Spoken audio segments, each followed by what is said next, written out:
आज का पहला पाठ नबी ईसायास का ग्रंथ अध्याय 7 पद संख्याएं 10 से 14। कुंवारी गर्भवती होगी। प्रभु ने आकाश से कहा, चाहे अधोलोक की गहराई से हो, चाहे आकाश की ऊंचाई से, अपने प्रभु ईश्वर से अपने लिए एक चिन्ह मांगो। आकाश ने उत्तर दिया, जी नहीं, मैं प्रभु की परीक्षा नहीं लूंगा। इस पर उसने कहा, हे दाऊद के वंश, मेरी बात सुनो।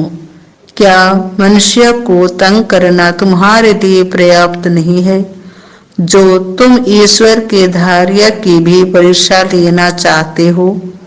प्रभु स्वयं तुम्हें एक चिन्ह देगा, और वह यह है, एक कुंवारी गर्भवती होगी, वह पुत्र प्रसव करेगी, और वह उसका नाम इमानुएल रखेंगी, जिसका अर्थ है प्रभु हमारे साथ है। यह प्रभु की वाणी है। संत लूकास के अनुसार पवित्र सुसमाचार अध्याय 1 पद संख्या 26 से 38। आप गर्भवती होंगी और पुत्र प्रसव करेंगी।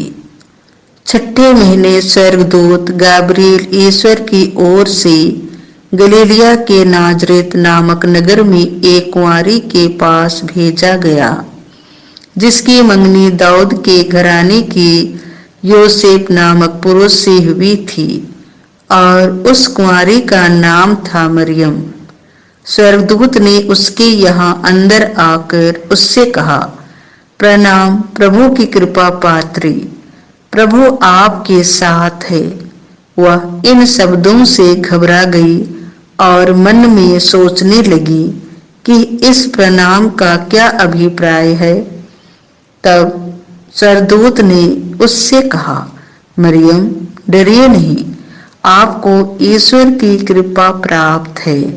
देखिए, आप गर्भवती होंगी, पुत्र प्रसव करेंगी, और उनका नाम यीशु रखेंगी। वह महान होंगे और सर्वोच्च प्रभु के पुत्र कहलाएंगे। प्रभु ईश्वर उन्हें उनके पिता दाऊद का सिंहासन प्रदान करेगा। वह याकूब के घराने पर सदा सर्वदा राज्य करेंगे, और उनके राज्य का अंत नहीं होगा। पर मरियम ने स्वर्गदूत से कहा, यह कैसे हो सकता है? मेरा तो पुरुष से संसर्ग नहीं है। स्वर्गदूत ने उत्तर दिया, पवित्र आत्मा आप पर उतरेगा, और सर्वोच्च प्रभु की शक्ति की छाया आप पर पड़ेगी। इसीलिए जो आपसे उत्पन्न होंगी वह पवित्र होंगी और ईश्वर के पुत्र कहलाएंगे। देखिए, बुढ़ापे में आपकी कुटुंबनी एलिजबेत के भी बेटा होने वाला है। अब उसका जो बांझ कहलाती थी, छठा महीना हो रहा है, क्योंकि ईश्वर के लिए कुछ भी असंभव नहीं है।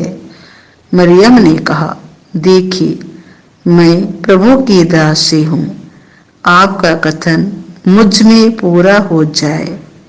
और स्वर्गदूत उसके पास से चला गया। यह प्रभु का सुसमाचार है।